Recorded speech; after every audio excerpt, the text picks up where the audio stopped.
Okay, my other way of enjoying Aussie Biltong is soaking in the water and use it as a meat for fried rice.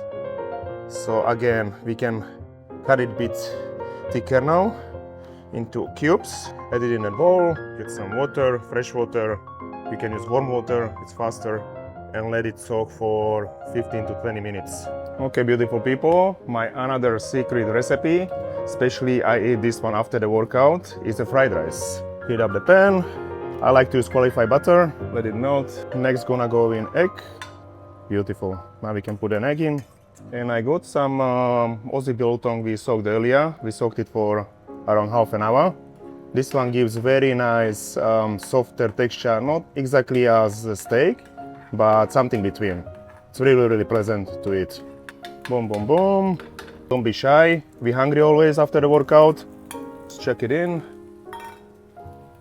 Give it a little toast. I have this beautiful turmeric rice I took from work, from my restaurant. Shaky, shaky, shaky. It's like dancing in the pan. Now I got some green peas. And one more thing, good thing about using biltong is it's dried, it's in your pantry, takes half an hour to rehydrate, and then just use it as a meat. You know, it's very high source of protein. Last thing, some spring onions. I'm gonna leave some for the garnishing, and that's pretty much it. If you like it saltier, just put some salt, pepper, but I like it plain.